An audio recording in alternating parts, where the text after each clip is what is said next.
하나님은 의를 요구하시는 분입니다. 의. 하나님의 이름은 곧 하나님의 영광. 그래서 여러분들이 하나님 아버지 하는 것은 하나님 영광이 있다는 거예요. 시편 23편 3편의 그 말씀을 보면요, 하나님은 그 영광 위에서 의를 세우셨다고 했어요. 영광 위에서 의를 세웠다. 그래서 하나님과 아들의 관계에도 의가 존재합니다.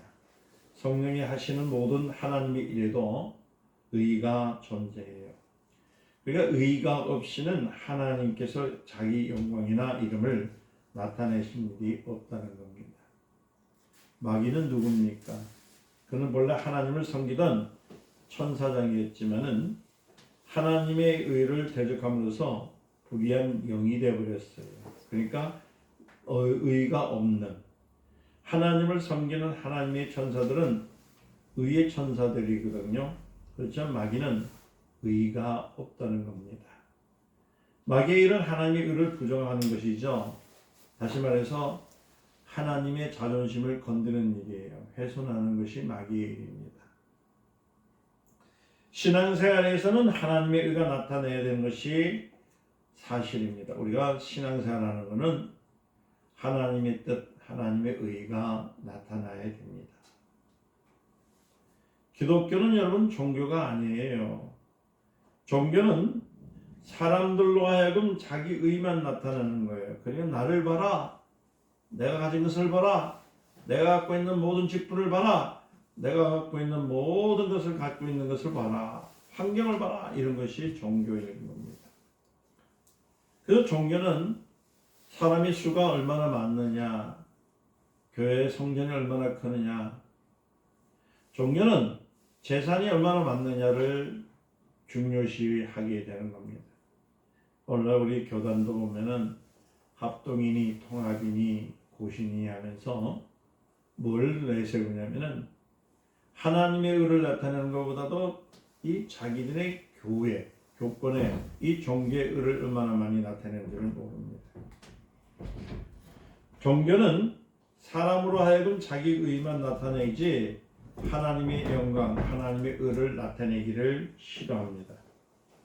그러나 사람은 자기의 의로 구원을 얻을 수가 없음을 알아야 되는 거예요.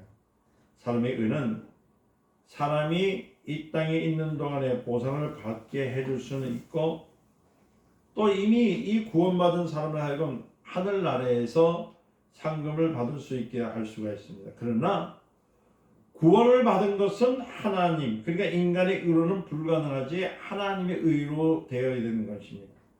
그래서 요한일서 3장 8절에 예수님께서 그리스도를 이 땅에 보내신 것은 누구를 멸하라고요? 마귀를 멸하러 보내주셨다는 사실, 우리가 그걸 기억해야 돼요. 성경은 지금 우리가 살고 있는 우주를 가리켜서 뭐라고 하냐면 궁창이라고 합니다. 자꾸만 이 궁창이라니까 참 목사님들도 그렇고 이 학자들도 궁창이라니까 이 우주를 궁창으로 생각하지 않는 사람들이 너무 많아요. 그 궁창은 혹 공중이라고도 합니다. 영적의 의미로서는 무엇을 의미하냐면은 음부를 얘기하는 거예요. 음부. 음부는 공중 권세를 잡은 자이며 음부의 권세자인 누굽니까? 마귀가 지배하는 곳입니다. 이곳에서 하나님의 아들이 들어오신 것은 무엇으로 오셨어요? 빛이 어둠을 이룬 멸하기 위해서 어둠 가운데 들어오신 거예요. 그래서 창세기 1장에 보니까 흑암이 기쁨이 있을 때에 하나님의 신이 운행을 하셨지요. 그렇죠? 그때 하나님께서 먼저 빛이 있으라 하셨던 것은 그 빛이 있었고라는 말은 바로 인류에게 구원을 주시는 하나님의 약속을 태초부터 하나님께서 약속해 주신 겁니다. 마태복음 4장 9절을 읽어보면은 마귀는 예수께서의 천하 영광, 즉 음부 안에 있는 영광을 주겠다고 약속을 합니다. 어떤 사람들은 하나님께서 복을 주셨어야만이 이 땅에서 잘 살 수 있다고 생각합니다. 그러나 하나님은 의와 악인을, 그러니까 구분하지 않고 해와 비를 모든 사람에 주셨기 때문에 여러분 잘 하셔야 돼요. 교회 나온다고 해서 복 받고 교회 안 나온다고 해서 복 못 받고 이렇게 생각한다면 이 오산인 겁니다. 그러니까 여러분들이 교회 열심히 다니면서 하나님께서 축복해 주시고, 물론 하나님의 축복의 권한은 있습니다. 들어가도 복 받고 나가도 복 받고 하는 약속이 있어요. 근데 이 땅에서 잘 사는 것은요, 부지런해야 돼요. 열심히 돈 벌어야 됩니다. 돈 벌어가지고 막 흥청망청 쓰는데 무슨 부자 된다는 건 거짓말이죠. 오늘 기독교인들이 잘못된 생각은 뭐냐면, 자기 생활을 마음대로 그야말로 흥청망청 인생을 즐겨 살면서 저는 하나님으로부터 또 복을 주시겠지 하는, 그야말로 감나무 밑에서 감이 떨어지기를 기다리는 사람들이 얼마나 많은지를 몰라요. 하나님은 의인과 악인을 구분하듯이 하나님은 비도 눈도 태양도 달도 빛도 동일하게 주셨습니다. 그러니까 누구든지 부지런하고 영리하게 노력하면 이 땅에서 잘 살 수 있습니다. 의인도 잘 살고 악인도 잘 살 수 있어요. 그러나 이 땅에서 아무리 잘 살아도 우리가 가야 할 곳은 어디죠? 하나님 나라. 그러니까 우리의 목적은 하나님 나라에 두어야 된다는 거예요. 그래서 누가복음에 보면은 4장 6절에서 8절에 보니까 뭐라고 하냐면, 마귀가 천하 영광을 주겠다고 할 때 예수님께서는 천하 영광에 대해 마귀의 권세를 부정하지 않았던 겁니다. 그래, 그 있구나. 마귀는 우주 안에서 이루어진 일도 모든 것을 주관하고 있기 때문에 얼마든지 자기가 원하는 사람들에게 천하 영광을 줄 수가 있는 거예요. 어떤 분들은 그래요. 목사님, 난 교회 나오는데도 왜 이렇게 지지력이 가난합니까? 가난한 이유는요, 금방 말씀드린 것처럼 게을러서 그래요. 부지런하면 돈 멉니다. 열심히 하면요, 속이지 않고. 자, 그런데 많은 사람들보다도 왜 믿지 않는 사람이 더 잘 사느냐고요? 그들은 돈 벌기 위해서 열심히 부지런히 일을 합니다. 그러나 천하의 영광은 사람들에게 영생을 줄 수가 없다는 겁니다. 그래서 예수님께서 말씀하시기를, 사단아 물러가라. 누굴 꾸짖었죠? 마귀를 꾸짖었습니다. 예수님은 자기가 가진 능력으로 이 땅에서 얼마든지 임금이나 재벌이 될 수 있는 분입니다. 그분이 하나님이신데, 그렇죠? 자기가 재벌이 되는데 세계 제일 재벌 될 수 있죠. 전세를 다 가질 수 있어요. 근데 세상 것에서는 이 땅에다 다 내려놓아야 되기 때문에 우리 예수님은 거기에 미련을 두지 않았습니다. 그리고 그분은 이 땅을 떠나셨어요. 그리고 하나님이 만드셨던 그 천국에, 하나님이 만드신 그 자리에 올라가 계시는 겁니다.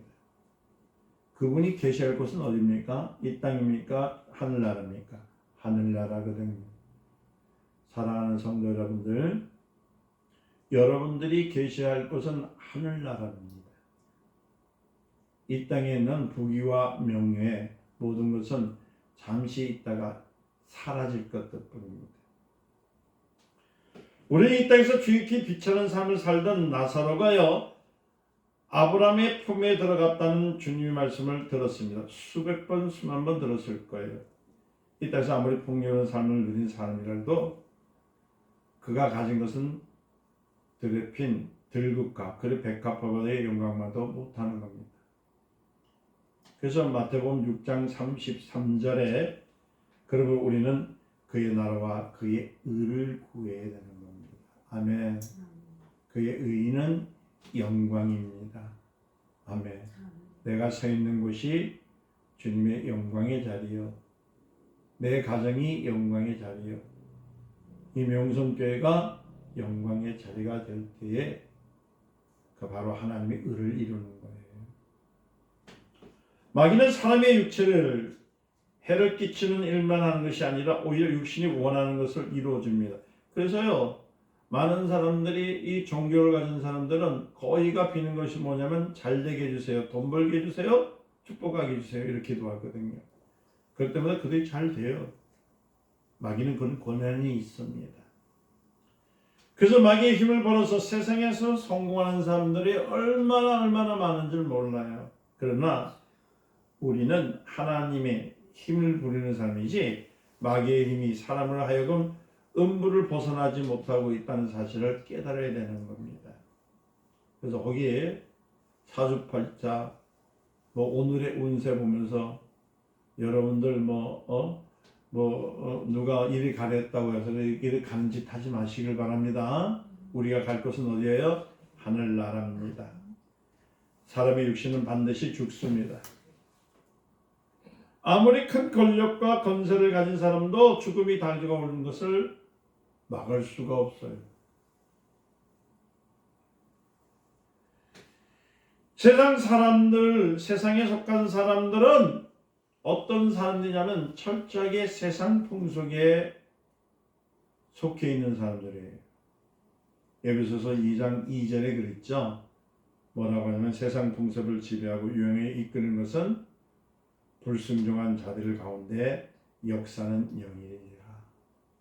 기독교인들이 과도하게 세상에 눈을 돌리고 세상 유행을 쫓아가는 것은 세상 풍습을 쫓아가는 거예요. 그거는 세상 풍속이 오늘 제가 말하는 것이 아니라 어디 있어요? 성경 에베소서 2장 2절인 것처럼 불순종하는 자들 가운데 역사는 영. 그러니까 지나치게 사치하는 것죠. 그것도 여러분들을 역사는 영이 있는 겁니다. 사람들은 자신이 세상의 풍습을 뒤집어 쓰지 않고 남들처럼 잘 살 수 있을 때 자신이 복을 받았다고 하는 거예요. 그러나 성경 말하는 복이라는 것은 무슨 복이냐면 하나님의 행복입니다. 무슨 행복? 하나님의 행복. 더 분명히 말하면 복이란 것은 하늘에 있는 복. 어디에 있는 복? 하늘에 있는 복. 그 하늘의 복을 우리가 받아야 되는 겁니다.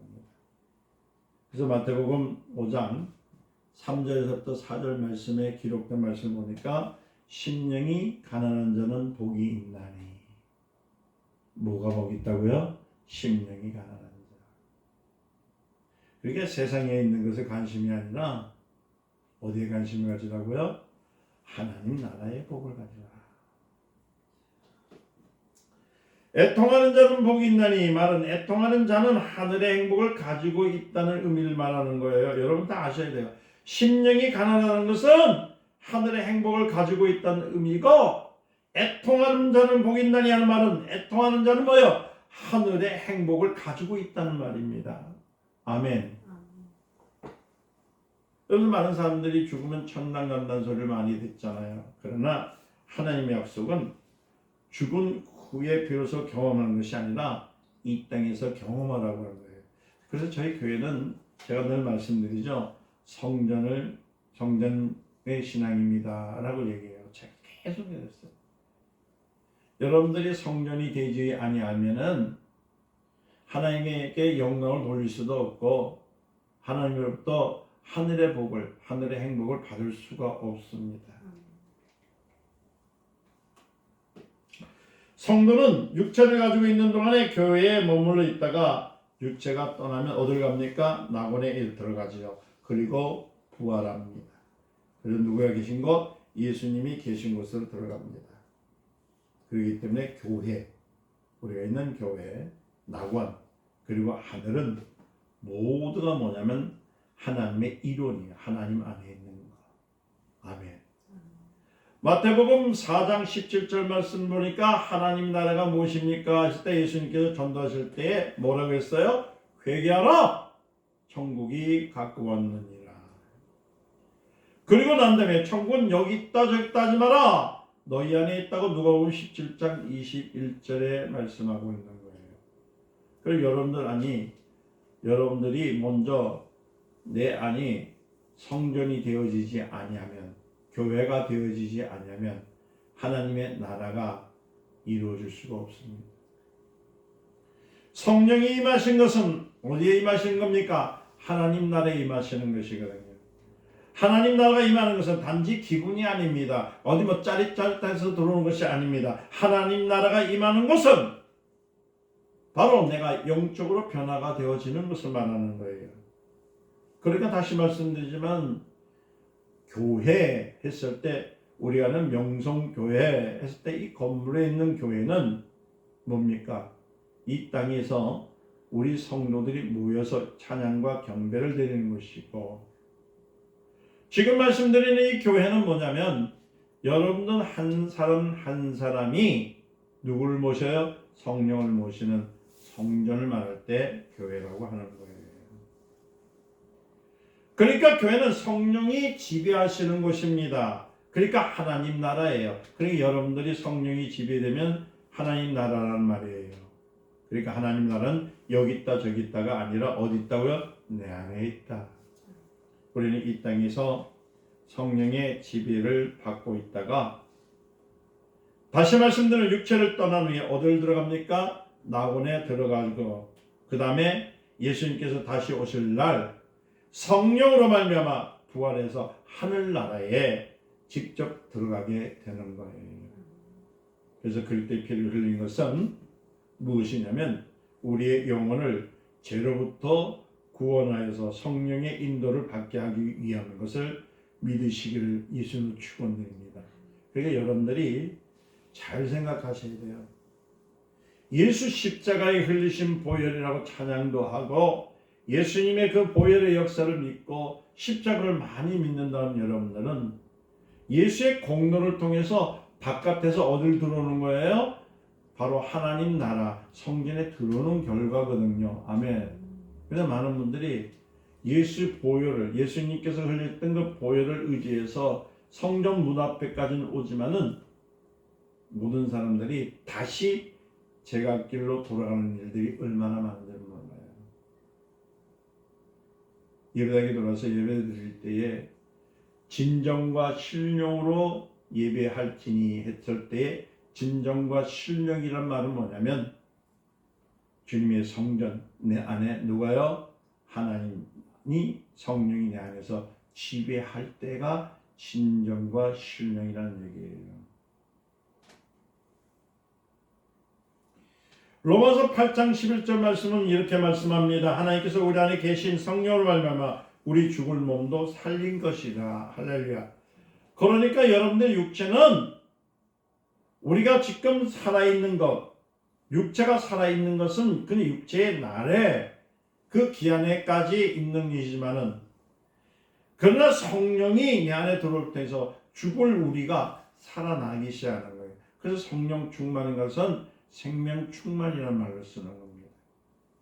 그래서 하나님께서 예수 그리스도 하여금 고난을 받게 하심을 통해 우리로 하여금 하나님 마귀의 권세에서 벗어나 성도로 성령의 인도하심을 받게 했던 겁니다. 그래서 여러분들이 성령 충만을 받아야 돼요. 그래서 성도의 교회에 예배 드릴 때에 많은 사람이 많이 모여 있다고 해서 그 사람들이 정말로 신령과 진정을 드리는 예배를 드리는 자냐, 아니 성령 충만을 통해서 드리는 자냐, 아니라는 거예요. 한번 여러분들이 묻습니다.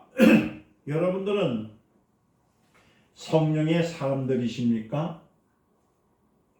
여러분들 자신이 성령의 사람인 것을 증거치 못한다면 여러분들은 죽을 자리에 서 있는 분들이에요. 어떤 사람은 육신의 일이 잘 되는 것을 근거로서 자기가 성령 충만을 받았다고 주장합니다. 그러나 예수를 믿는 사람도 육체가 잘 될 수 있고 예수를 믿지 않는 사람도 육체가 잘 안 될 수도 있습니다. 육체는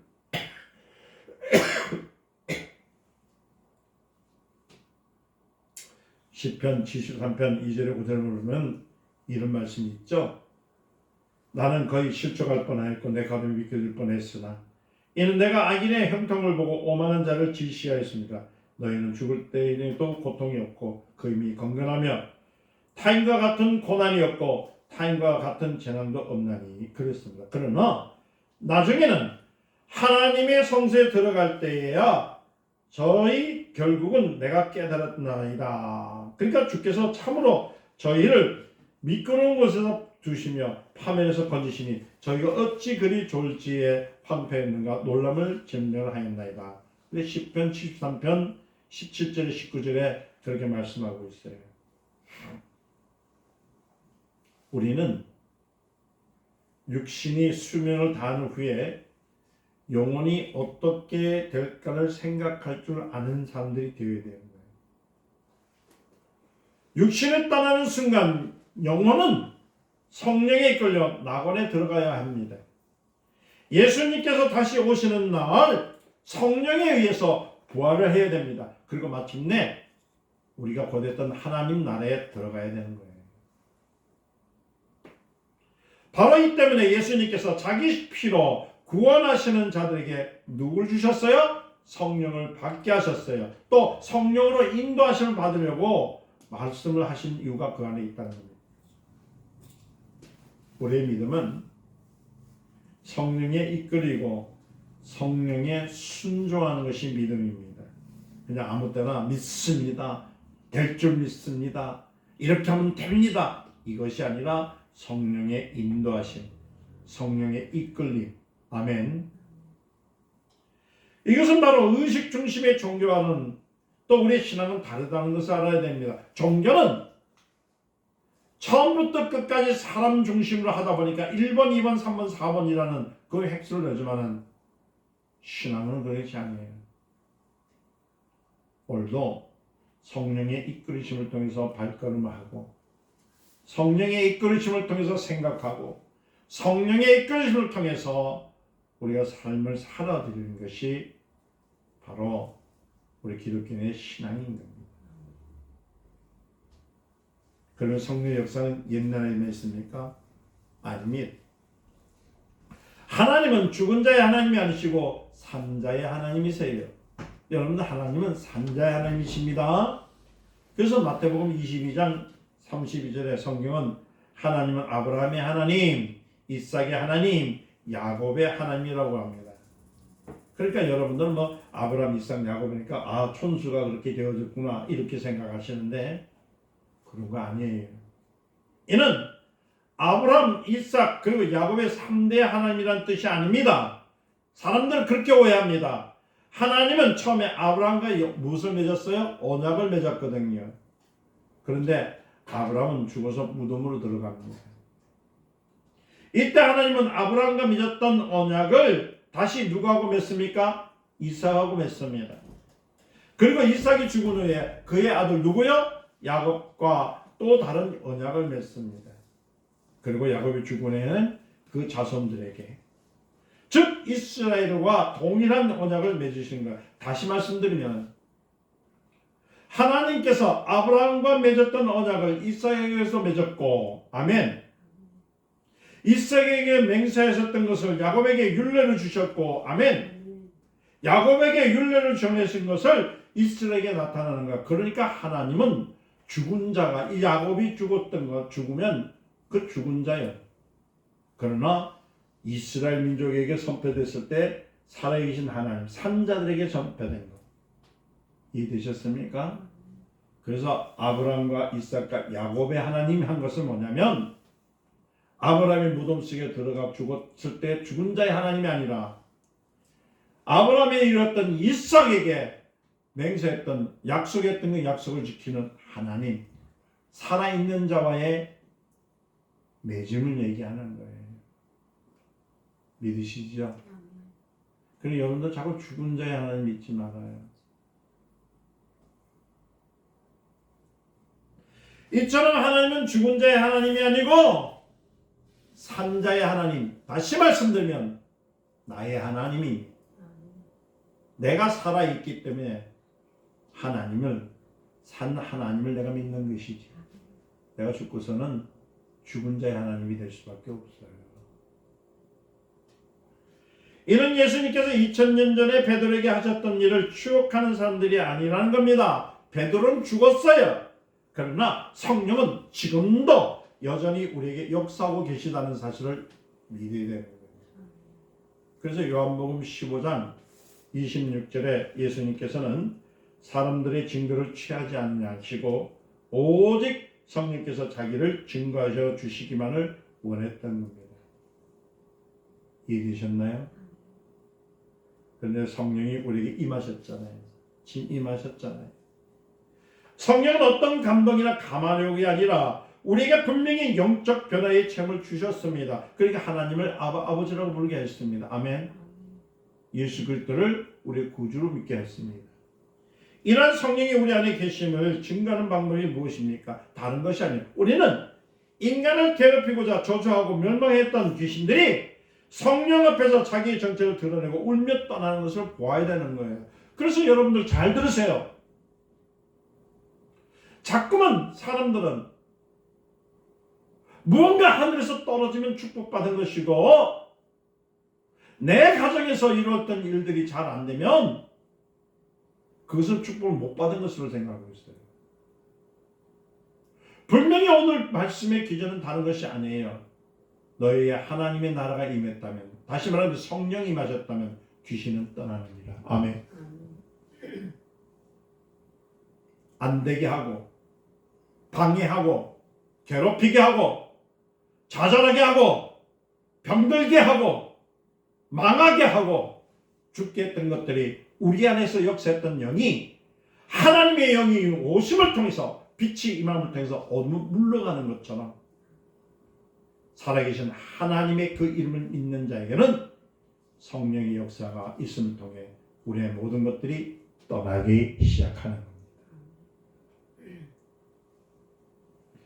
우리 인간들을 괴롭히고 저주하고 멸망했던 귀신이 성령 앞에서 자기 정체를 드러내고 울며 떠나야 되는 거예요. 그러니까 신앙생활을 잘하는 분이 무엇이냐면요,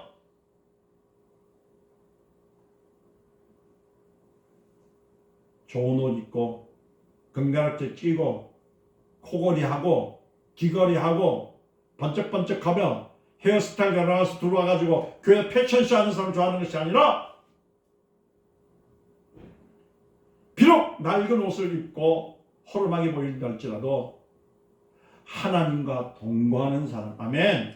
하나님 영이 임하시는 사람, 그 사람이 들어가도 못 받고 나가도 못 받고 물통에도 못 받고 짐승에도 못 받고, 아멘.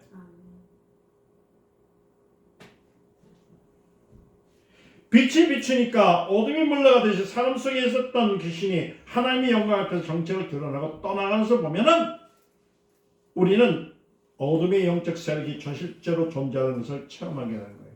그러니까 여러분들이 교회 와가지고 무조건 복 주세요, 복 주세요, 돈 주세요 하지 마시고 여러분들은 매일매일 같이 성령 충만을 구하시기를 이루는 축원드립니다.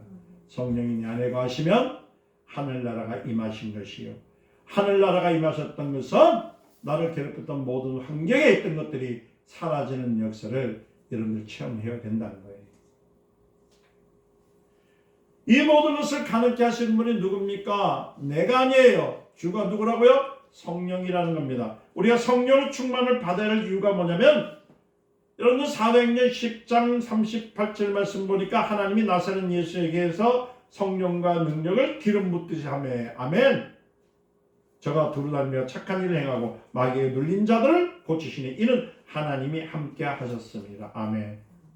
그러니까 여러분들 스스로가 하나님과 함께한 사람이 인지 아닌지를 알 수 있는 방법은 뭐예요? 내 앞에 환난이 왔을 때 예수 그리스도로 떠나가라 했을 때 그것이 변화되는 순간, 아멘. 사라져라 했을 때 사라지는 것을 보는 체험이 있는 사람이 성령 충만을 받은 사람입니다. 나사렛이라는 동네에는 선지자에 의해서 한 번도 언급된 적이 없는 동네입니다. 이 동네에서 누가 나타났어요? 예수님이 나타나셨죠. 비로소 세상에 그때부터 나타나기 시작했어요. 여러분, 성경은 예수님께서 쓰신 책이 아닙니다. 어떤 분이 성경도 예수님이 쓰셨다고 이렇게, 아니, 예수님 쓰니까 그러나 한 번도 언급된 적이 없습니다. 장차 오실 그리스도의 예언하는 선지자들의 글과 또 그리스도께서 오셨다는 사실을 증거하는 증인들의 글을 모은 것이 성경입니다. 아멘. 그래서 성경이 있는 이유는 예수님이 이 땅에 오신 것이 사실이냐, 또 예수님이 하신 일이 사실이냐 믿기 위해서 성경이 있는 것이지 동화책 읽듯이 읽는 것이 성경이 아니에요. 선지자가 없는 자는 그리스도가 아니에요. 그리스도 앞에서 반드시 누가 있어야 됩니까? 선지자가 있어야 됩니다. 이것이 바로 기독교가 다른 종교와 구분되는 겁니다. 다른 종교는 뭐 말에서 태어났다고 아래에서 태어났다고 하고 그러죠. 땅에서 솟아났다는데 그거는 종교일 수밖에 없어요. 그런데 그리스도에 대한 예언은 어떤 선지자들도 나사렛이라는 동네에서 대해서는 한 번도 언급한 적이 없어요. 그냥 그리스도께서 나온다는 말이었습니다. 그러니까 나사렛이라는 동네는 예수로 말미암아 비로소 세상에 알려지기 시작했습니다. 그리고 예수는 성령으로 말미암아 세상에 드러나기 시작한 겁니다. 그러니까 세상 사람들은 모르지만 누굴 통해서? 성령을 통해서. 다시 말씀드리면 성령이 그에게 임하심을 통해서 예수님께서 드러나신 거예요. 예수로 말미암아 나사렛이라는 마을이 세상에 알려진 겁니다. 이해되셨어요? 이 말씀을 이해하게 되면은 여러분들이 과히 내가 스스로 높임을 받으려고 하지 말라는 뜻이거든요. 주님께서 높은 자는 낮아질지니 낮은 자는 높여준다.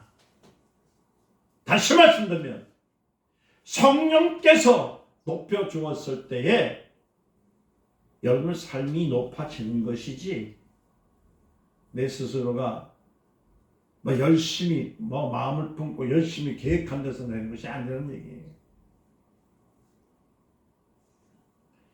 여러분들 말씀이요. 나사렛 마을은 세상에 알려진 것은 누굴 통해서요? 성령을 통해서 알아지는 것처럼 여러분들의 삶을 누가 비춰줘야 됩니까? 성령이 인도해 줘야 되는 거예요. 어떤 분이 저한테 전화 와가지고 하는 말이 목사님 제가 다녔던 교회에서 나왔습니다. 어떤 교회입니까?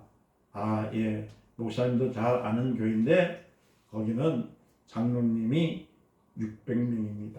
몇 명? 장로님 몇 명?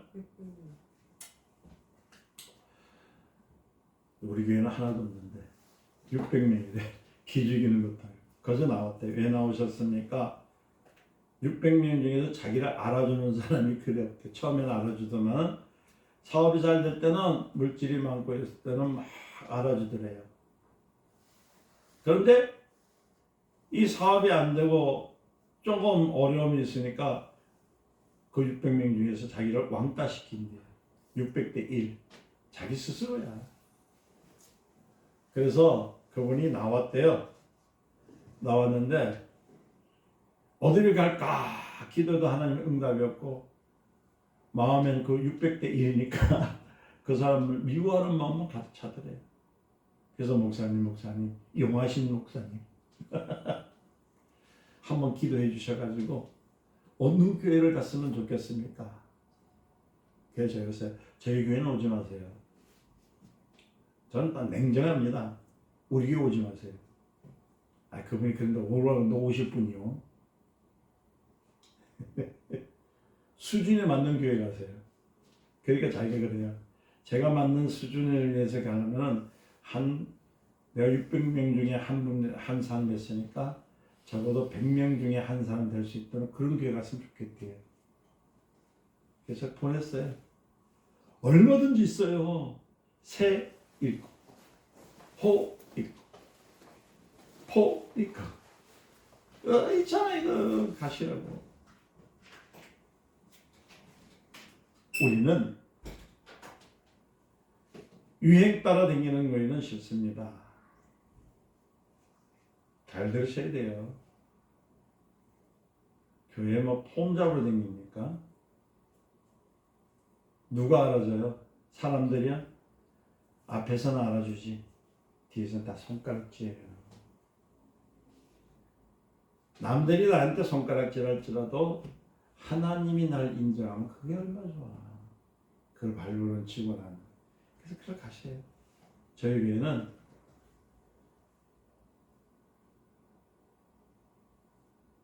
당신을 포용할 수 있을 만큼 내 마음이 크지 못합니다. 보지 마세요.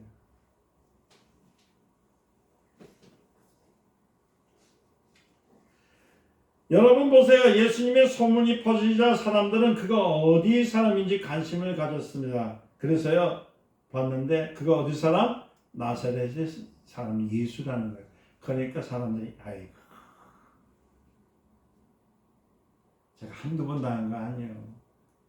아이고 목사님 기도하시면 모든 것이 다 일어난다면서요? 아이고 목사님 안수하면 막 병이 떠난다면서요? 아이고 목사님 설교를 하시는데 보니까 영적으로 하신다면서요? 아 목사님 교회 성도가 몇 명이나 되십니까? 그럴 때마다 제가 탁 하는 말이 있어요. 위대하게 말합니다. 우리 교회는 12교회 13교회밖에 안 됩니다. 그러니까 이야 대한민국에 13교회나 갖고 있으니까 얼마나 많은 성도들이 계십니까? 그래 옆에 분이 딱 그래요. 저 교회 목사님 이제 20명도 안 돼요. 이제 그때부터는 뭐냐면 이제 저를 가지고 손가락질해요. 한 20명도 안 되는 데서 무슨 능력이 나타나고 무슨 은혜가 있고 무슨 축복이 있냐. 아 그래서 우리 교회 못 오시겠다는 분이 그리 많네요. 요한복음 1장 46절에 봅니다. 사실 그가 태어난 것은 베들레헴입니다. 그러나 사람들 이를 알지 못했기 때문에 나사렛에서 무슨 선한 일이 있겠느냐고 얘기를 합니다. 그러면서 예수님을 무시해요. 저도 태생은요. 여러분들 우리 교회는 작지만 제 태생은요. 어딘지 아십니까? 여러분들 알면 깜짝 놀라요. 하늘나라예요. 저는 예수님으로부터 태어난 사람입니다. 아멘. 아멘. 태생도 모르면서 말이에요. 까불고 있어요. 다음에 태생도 모르면서. 바로 그렇게 사람들로부터 무시당하는 나사렛 사람에게 하나님과 뭐라고요? 성령과 권능을 기름 붓듯이 하는 겁니다. 이해됐어요? 그리스도라는 말은 뭡니까? 그리스도라는 말은 기름 부은 자예요. 자, 그러면 오늘부터 얘기를 할게요. 목사님, 나 기름 부음을 주세요. 목사님, 불 주세요. 이 어리석은 사람아, 성경 좀 읽어라. 오늘 말씀 보니까 그리스도는 뭐라고요? 기름 부음을 받은 자라고요. 그리스도인은 뭡니까? 그리스도인이라는 뜻은 뭐예요? 기름 부음을 받은 사람들이란 뜻이잖아. 그러면 여러분들은 그리스도인입니까? 아닙니까? 물어볼 때 여러분 스스로가 내가 기름 부음이 있는지 없는지 묻잖아요. 정신 차리세요. 오늘날 여러분들이 목사나 집사에게 안수하는 것은 무엇을요? 기름을 붓듯이 하는 의미가 있어요. 성경에서는 기독교에서는 두 가지 안수하는 직분이 있습니다. 하나는 목사에게 하는 것이고 하나는 집사에게 하는 겁니다. 아멘. 장로는 말 없어요. 사람들은 흔히 목사를 성직자로 합니다. 그러나 여러분 성직자는 따로 있는 것이 아닙니다. 성경은 모든 그리스도인이 하나님을 섬기는 제사장이에요. 왕 같은 제사장. 아시겠어요? 예수님이 말씀하십니다. 너희는 사람을 낳는 어부가 되어서 너희는 양을 먹이는 목자가 되어라 하면서 제대로 뭐라고요? 어부로서 목자를 만들어 주신 것처럼 여러분들 다 똑같이 왕 같은 제사장이야. 이처럼 기름 부음을 받았다는 것은 어부와 목자로 부름을 받았다는 거예요. 그래 교회에서 집사님 그래서 안수 집사님 무엇을 받은 자? 기름 부음을 받은 자. 제사장이야. 제사장이 제사장 짓을 못하면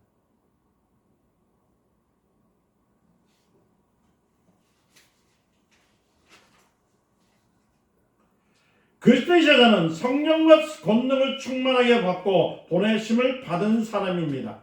성령과 권능으로 기름을 받은 사람은 그렇지 않은 사람은 분명히 차이가 있어야 돼요.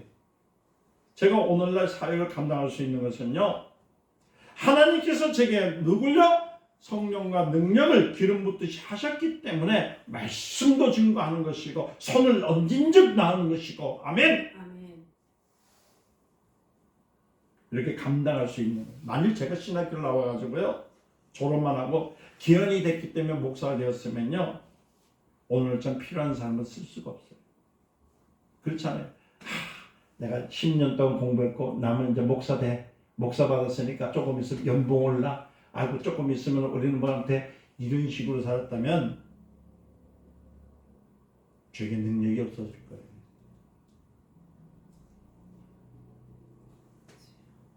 우리는 기름 몇 방울 똑똑 들을 정도가 아니라 올리브 기름을 통해서 음식에 듬뿍 넣듯이 성령의 기름 부음이 가득 채워지시기를 예수님으로 축원드립니다. 오늘 주님은 이러한 일을 성령을 받은 우리에게 맡기셨다는 거예요. 그러니까 목사만 기름 부은 게 아니라 집사로서 기름 부음 받았으니까 일을 하란 말이에요. 주님은 우리에게 병든 자에게 손을 얹은 즉 병을 고쳐주려고 하였고 더러운 귀신에게 명하여 나가라 했으니 나가는 거예요. 마귀의 일을 사람들은 고통스럽게 하는 것이 아닙니다. 마귀는 사람을 임금이 되게 할 수도 있고 부자가 되게 할 수도 있습니다. 마귀는 불순자들 가운데 역사하는 영으로서 사람들로 하여금 세상 풍속을 쫓아내는 거예요. 그러니까 온전한 그리스도인은 세상 풍속을 쫓는 것이 아니라 누굴 쫓는 거라고요? 성령을 쫓아내는 거예요. 여러분들 우리나라에서 값비싼 웨딩스를 입고 결혼하는 것이 유행이 됐죠. 그거 보니까 웨딩 드레스가 1억이 넘는 게 있고 10억이 넘는 게. 야, 그것도 방송국에 있는 저놈들이요. 그걸 또 방송을 하네. 내가 봐도 있잖아 청조가리 그거 청도 솔직히 그 겨울에 쓸 것이고 그 여름에 쓸 것이고 하나도 없어. 바람 불면 솔솔 들어가고 그냥. 그렇죠. 한번 입어보고 싶으세요? 빨리 결혼하세요. 입혀줄게.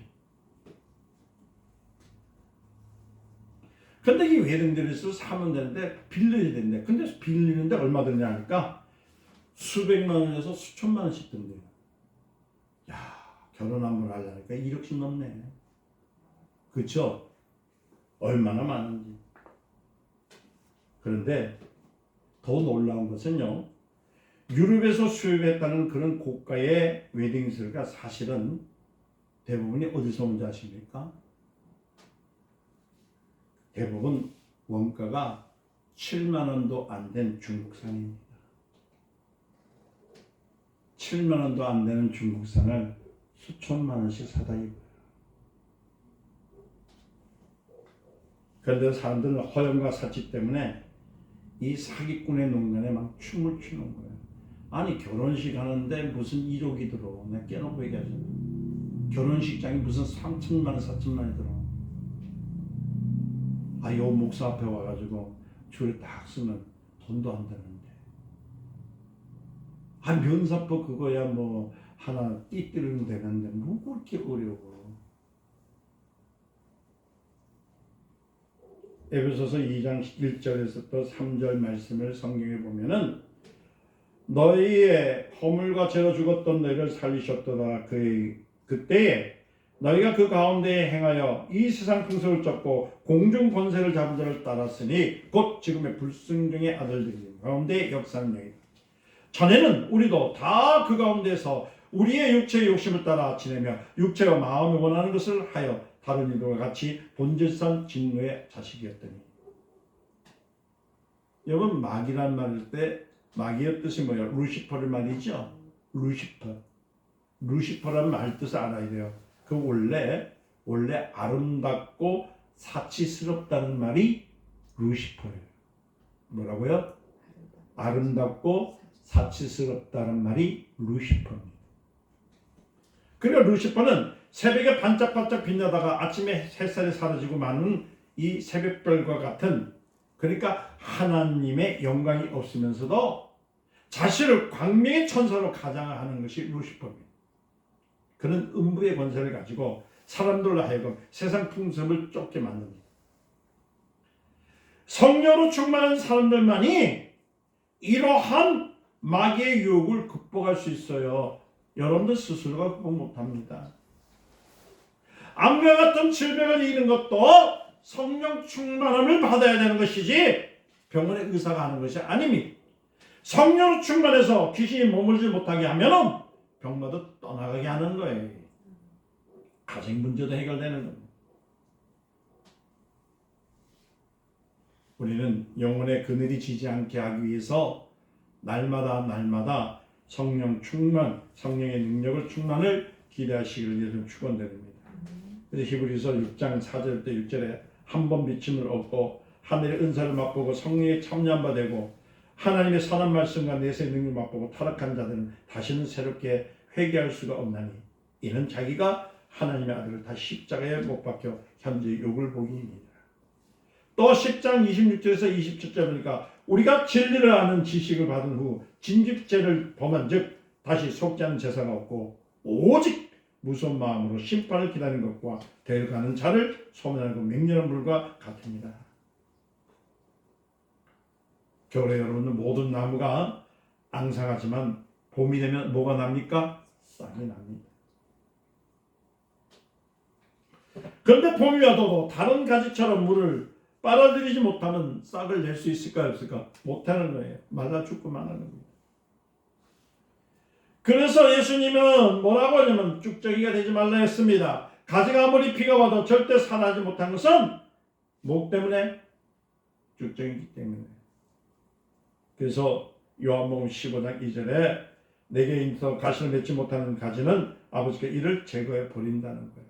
무릇 가시를 맺는 자는 저 가시를 맺게 하려고 이를 깨끗하게 하십니다. 또 사람이 내 안에서 거하지 아니하면 가지처럼 밖에 버리고 말라지니 사람들이 이것을 모아다가 어디다 둔다고요? 불에 던진다고 요한복음 15장 6절 말씀하셨어요. 그래서 신앙생활은요 여러분들 뽀대는 게 아닙니다. 뽀대는 게 아니에요. 뭐 씨름 선수요? 신앙생활은요 빨리 하나님 앞에 돌이키는 것이 신앙생활이에요. 잘났다고 아무리 뽀대봤자 죽어가는 건 본인밖에 없어. 구원을 한 번 시켰지만 그 구원에 의해서 계속 여정을 이끌어가는 건 누굽니까? 본인이 해야 되는 거예요. 그런데 많은 사람들은 자기 영혼을 얼마나 많이 학대합니까? 지금도 깨지고 찢어지고 뿌뚤어지고 엎어지고 가난해지고 슬퍼하고 있는데도 아직까지도 자기 영혼에 대해서 관심을 갖지 못한다니 그 얼마나 불쌍해요. 성령 충만을 받기 위해서 하나님의 은혜를 인정해야 됩니다. 하나님의 은혜를 구해야 됩니다. 성령 충만을 받아야만이 여러분들의 문제가 해결되는 거예요. 그래서 예수님께서 사도행전 1장 4절에 말씀하시기를 예루살렘을 떠나지 말고 내게 들은 바 아버지와 약속하신 것을 기다리라. 아멘. 약속은 뭡니까? 성령이 내게 임하시기를 기다리라는 거예요. 한 가지만 더 하고 말씀을 맺을게요. 요즘에 중동에 나가 있는 한국인들 많죠? 이 사람 가운데서 여러분들 이슬람교를요 받아들인 사람이 너무 많습니다. 그게 우리나라 들어와가지고 뭐 이슬람교에 보니 아니요. 중동에 일하러 가신 분들이 이슬람 그 외국 여자 그러니까 그 이슬람 여자들 결혼해가지고 들어오는 사람들이 엄청 많아요.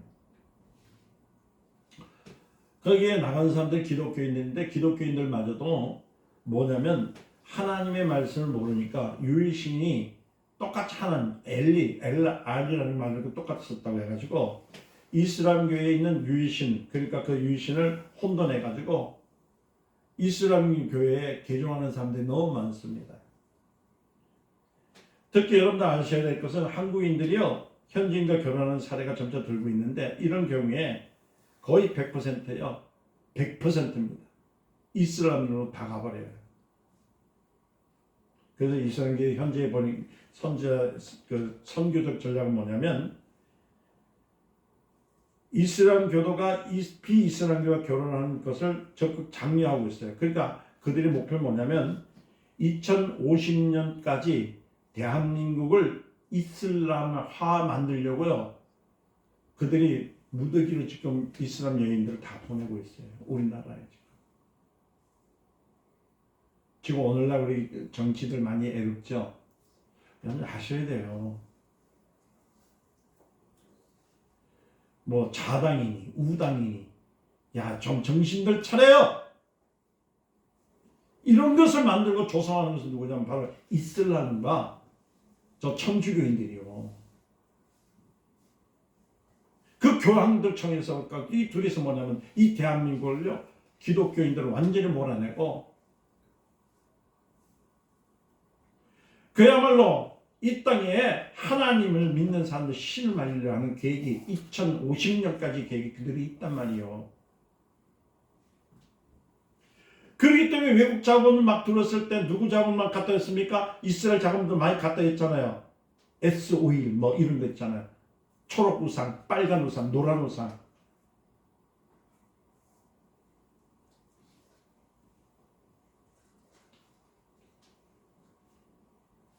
앞으로 이런 기회 가면은 이슬람 교회에 이슬람 교들의 그것을 확장해서 못 막아요. 정신 차려요 기독교인들이요. 여러분들이 스스로가 이겨낼 수 있다고요? 오직 성령이 아니면 이러한 형상이 있더라도 이겨낼 수 있는 힘이 없습니다. 성령이 있어야 돼요. 이스라엘은 바로 예수께서 하나님의 아들인 것을 부인합니다. 이스라엘 원리주의자들은요 예수의 신성을 부인해요.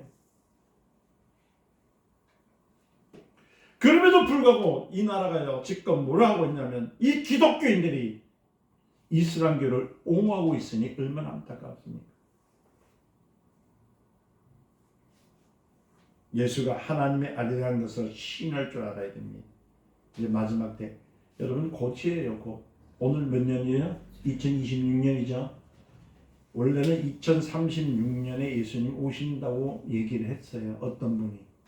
제가 예언한 거 아닙니다. 적어도 50년 안에. 여러분들 지금 아동가당에 몇 년 있으면 예수님 오실 건데. 정신들 차리라는 얘기예요.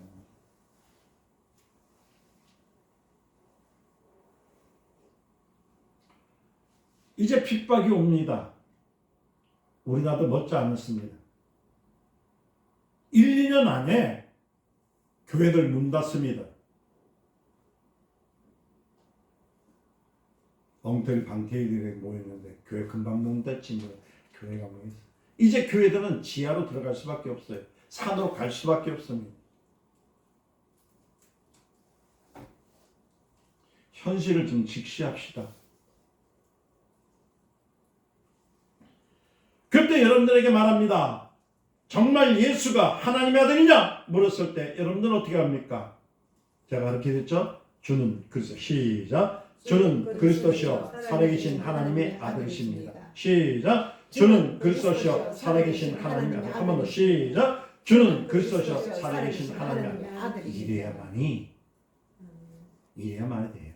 그런데 아마 거의 다 예수를 믿긴 믿었는데 하나님의 아들인지 누군지 모르겠습니다 하고 가는 사람들이 엄청 많아집니다.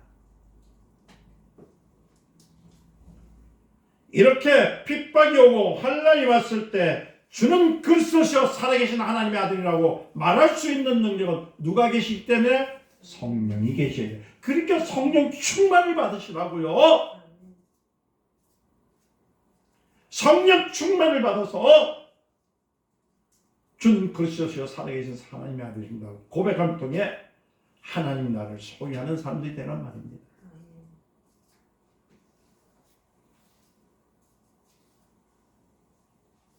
말씀 마칩니다. 오늘도 여러분들 기도할 때 이렇게 기도하세요. 성령과 권능으로 기름 붓듯 하셔서 마귀의 일을 멸하게 하소서. 시작. 성령과 권능으로 기름 붓듯 하사 마귀의 일을 멸하게 하소서. 이게 우리 기도가 돼요.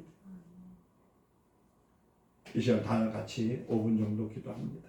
다 같이 통성 기도할 때 내 영혼에 성령 충만을 주셔서 내 영혼에 성령 충만해서 기도하시기 바랍니다. 주여 오늘 이 시간 주님 앞에 기도합니다. 오늘 말씀과 진리 가운데서 이승 가운데서 주님 받으실 수 있도록 역사해 주시옵소서. 정말 성령으로 통해서 권능을 받지 않으면 이 땅을 이길 수가 없고 이 땅에 있는 마귀의 일을 교환할 수가 없사오니 주님 우리에게 주님께서 성령과 권능을 임하여 주시옵시고 하나님이여 마귀의 일을 멸할 수 있도록 인도하여 주시옵소서. 내 영혼아 성령으로 충만하자. 내 영혼아 성령으로 충만하자. 내 영혼아 성령으로 충만하자. 이렇게 고백하며 통해서 성령 충만을 받는 하나님의 자녀들이 되게 하시고 참으로 주 마지막 때에 주를 부인하지 않는 하나님의 자녀들이 되게 하옵소서. 예수님의 이름으로 기도드리옵나이다. 아멘.